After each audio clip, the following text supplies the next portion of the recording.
The sun hadn't yet risen over Rome when the gladiators were already awake. In the darkness before dawn, inside the stone walls of the ludus, men were eating their breakfast in silence.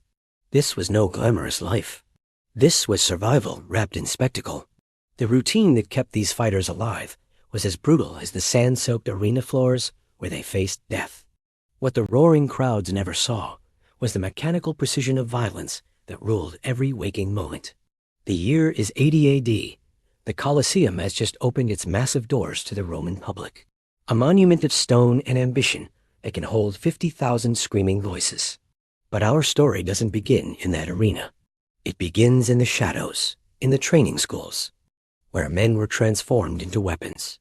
They were investments, property, commodities, measured in gold and blood.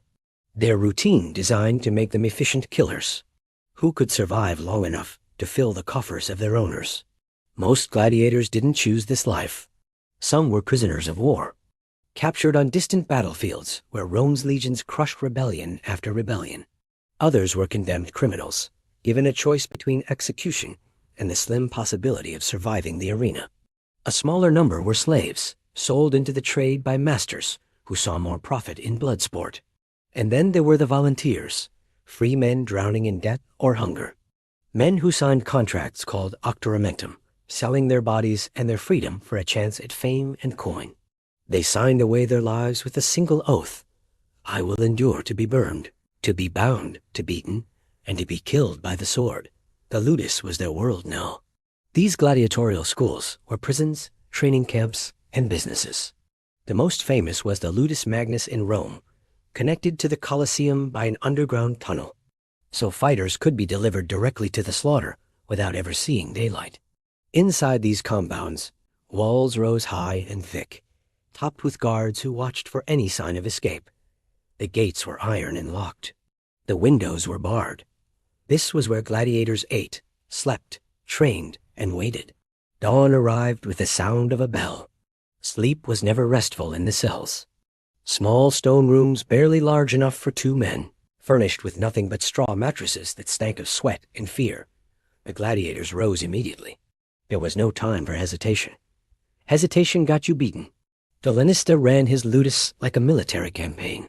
His assistants, the doctors, were former gladiators, scarred veterans who had survived long enough to retire and now made their living teaching others.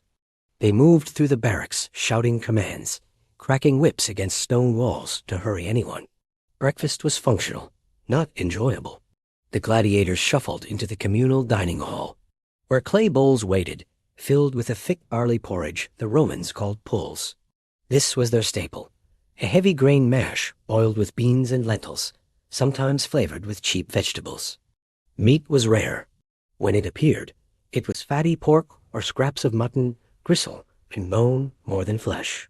The goal wasn't taste. The goal was mass.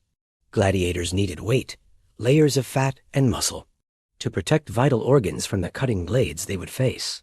Historians examining gladiator bones found evidence of a vegetarian diet rich in carbohydrates. Designed to build bulk quickly, they drank koska, a sour mixture of vinegar and water that helped with hydration in the brutal Italian heat. They ate in silence, knowing that soon they would be vomiting this same meal back up during training. After breakfast came the medical inspection. This wasn't kindness. This was economics. A gladiator who fought injured was a gladiator who died quickly, and dead gladiators earned no money. The medicus, the school's doctor, moved down the line of fighters, checking for infections, fevers, cuts that hadn't healed properly from the previous day's training. These doctors were some of the most skilled physicians in the empire. Galen, one of Rome's greatest medical minds, got his start treating gladiators in Pergamon, learning human anatomy by stitching together men who had been opened up like livestock. The medicus knew every bone, every muscle, every vulnerability. He could tell by looking at a man's eyes whether he had slept, whether he had drunk enough water, whether he was strong enough to survive another day of brutality. Those who were cleared moved forward. Those who weren't were sent back to their cells to recover, losing precious days of training and falling behind in the only skill that mattered. In the heart of ancient Rome, dawn breaks over the ludus, a crucible where ordinary men are forged into gladiators. Every step, every movement is etched into the very ground they train on. Sweat and toil mark their relentless journey. Here, specialists of violence emerge. The Murmillo, a heavily armored warrior, stands ready, his helmet glinting. The agile Threx practices swift lunges, his curved Sika blade a blur of motion. Speed is his ultimate weapon. The Retiarius, with his net and trident, faces the relentless Secutor, a hunter designed to counter his every move. Discipline is paramount. Gladiators strike wooden posts, the Palus, honing their strength and precision with every blow. The Doctor, a veteran gladiator, ensures perfection. A sharp tap of his staff corrects any flaw in their stance. Strike, step, shield up, a grueling rhythm of repetitive movements, pushing bodies to their absolute limits. Even in practice, danger lurks. Murmillo against Threx. Wooden weapons clash, simulating the arena's brutal reality. The Retiarius attempts to ensnare the Secutor, a dance of evasion and pursuit where one mistake could be fatal. The physical toll is immediate. A welt on the arm, a stark reminder that even practice carries real consequences. Midday brings a brief respite. Gladiators seek shade, pouring water over their heads, their bodies aching. In quiet moments, veterans share wisdom, forging unspoken bonds of survival and camaraderie among the fighters. Training continues, specialized and relentless.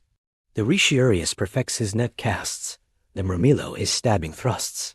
Some face wild beasts, learning to hold their ground against primal fear, a crucial skill for the arena. Mental conditioning is as vital as physical. A blade at the throat, demanding absolute stillness and control. Trainers scream, but the gladiator's face remains calm, desensitized to the chaos, ready for any challenge. As evening falls, gladiators gather, eating simple meals of barley and beans by the flickering torchlight. The bathhouse offers a moment of cleansing, steam rising as they scrub away the grime and sweat of the day. Late evening in the barracks. Men gamble with bone dice, write letters, or pray to their gods for strength and survival. The training yard, now empty and silent under the moonlight, awaits another dawn, another day of brutal preparation. Ever wondered what it was really like to be a gladiator in ancient Rome? Forget what you've seen in the movies. The reality was far more complex, brutal, and surprisingly, sometimes hopeful. Let's step back in time and uncover the true story of these legendary fighters. So, who were the gladiators? They weren't all heroic rebels fighting for freedom. The vast majority were slaves, prisoners of war, or condemned criminals. Imagine being captured on a distant battlefield, torn from your home, and sold into a life you never chose. For these individuals, the arena was a death sentence, a grim spectacle for the Roman masses. However, some were volunteers, known as octorati. These were free citizens, often disgraced soldiers or desperate men buried in debt, who willingly signed a contract to fight. They gave up their freedom for a chance at fame, glory, and a hefty cash prize. It was the ultimate high-risk, high-reward gamble. Upon arrival at a gladiator school, or ludus, life became a relentless cycle of discipline and training. These schools were run by a lanista, a businessman who owned and trained gladiators. The conditions were harsh, essentially a prison. Trainees lived in small cells, were fed a specific diet, and were under constant watch. Their diet, interestingly, was mostly vegetarian. Archaeologists have found gladiator remains with high levels of strontium, indicating a diet rich in barley and beans. This high-carb diet helped them build fat, which acted as a natural cushion against surface wounds, protecting vital organs and nerves. It wasn't about looking lean and muscular. It was about survival. Training was brutal and specialized.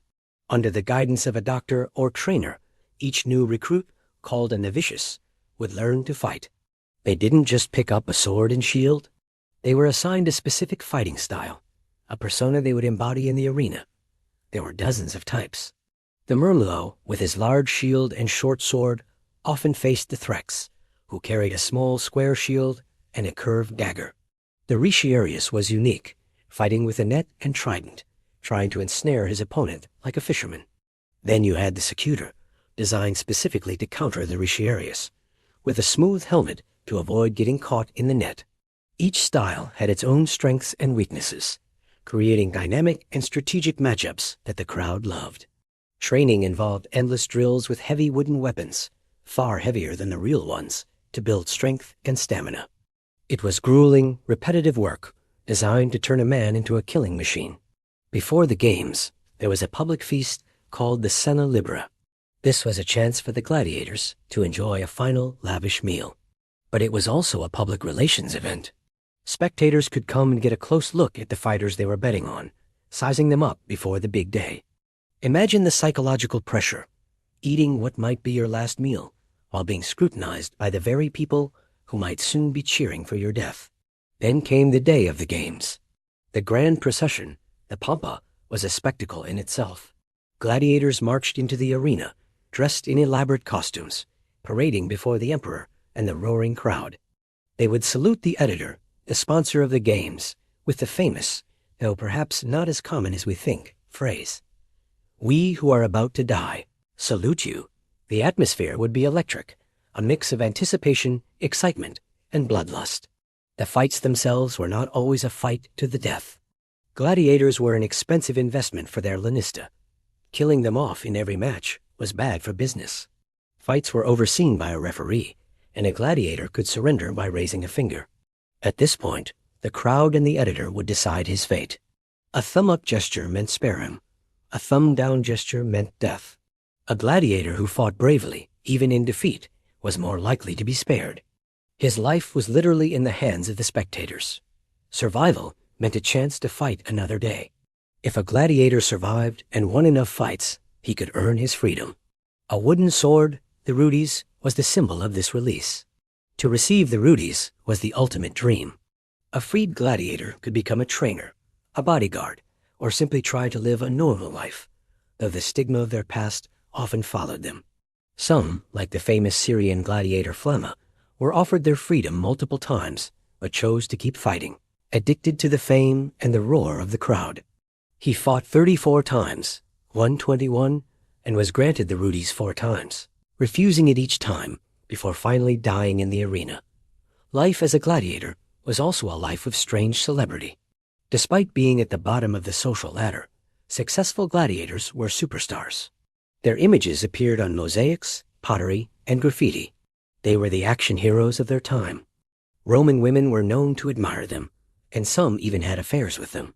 They were simultaneously despised and idolized, a paradox that defined their existence. But we can't romanticize it. The reality was that most gladiators died young and violently. Their lives were short, filled with fear, pain, and the constant threat of death. For every Flamma who achieved legendary status, there were thousands whose names are lost to history, who died anonymously on the sands of the arena for the entertainment of others. Cemeteries found near arenas tell a grim story, filled with skeletons bearing horrific wounds from swords, maces, and tridents. The world of the Roman gladiator is a stark reminder of the brutality and complexity of the ancient world. It was a world of extreme violence, but also one of discipline, skill, and for a select few, a path to glory and freedom against all odds. Their story is not just about blood and sand. It's about the human will to survive in the most desperate of circumstances. Thank you so much for watching. If you found this journey into the life of a gladiator fascinating, be sure to hit that like button and subscribe for more deep dives into history. Let me know in the comments which historical topic you'd like to see next. See you in the next video. The routine that kept gladiators alive was brutal precisely because it had to be. Every moment was designed to increase the odds of survival. Repetitive training created muscle memory, functioning even when the mind was clouded by fear. The early mornings built discipline. Medical care kept them healthy enough to fight. Specialized equipment gave them a chance against opponents with different skills. Psychological conditioning helped them face death without collapsing. It was a machine, refined over centuries, fed with human lives. But the routine also reveals something about the people who created it. Rome was an empire built on violence. The arena was where that violence became entertainment. Gladiators were symbols, living metaphors for Rome's power. They were foreign enemies defeated and enslaved. They were criminals punished for their sins. The desperate poor selling themselves for survival. They were placed in a ring to kill each other, while citizens ate snacks and placed bets. the brutality of their daily routine. It was a reflection of the brutality of the society that demanded their deaths. Yet within that brutality, something human persisted. Gladiators formed communities. They developed codes of honor. They taught each other, protected each other when possible. They mourned their fallen brothers in quiet moments. They found meaning in survival, in mastery of their craft. They found meaning in the respect of their peers. They were property, yes, and they were killers, but they were also men. Men trying to live with dignity in a world that had stripped away almost everything else. The Colosseum still stands in Rome, a broken skeleton of stone where tourists now take photographs. The gladiatorial schools are ruins, their training yards silent. The men who bled in the sand are dust and memory. But the routine they followed, the brutal daily cycle of preparation and survival, it tells us something true about what humans will endure and what humans will demand of each other. Spectacle and suffering have always been intertwined. Entertainment has often been built on exploitation. The line between civilization and cruelty is thinner than we like to believe. The gladiators woke before dawn, ate their barley, trained until their bodies broke, and then walked into the arena, knowing most of them wouldn't walk back out. And somehow, incredibly, they kept waking up and doing it again, because the alternative was immediate death or a slower death by starvation. And so they chose the arena, chose the routine, chose the slim possibility of survival over the certainty of oblivion. And in making that choice, they became both victims and warriors, both slaves and legends, both human and something Rome tried to make less than human, but never quite succeeded. And maybe that persistence, that refusal to be completely broken, even while following the most brutal routine ever designed, maybe that is the real story, the one that echoes across 2,000 years and asks us to consider what we would do, what we would become if we were given the same terrible choice.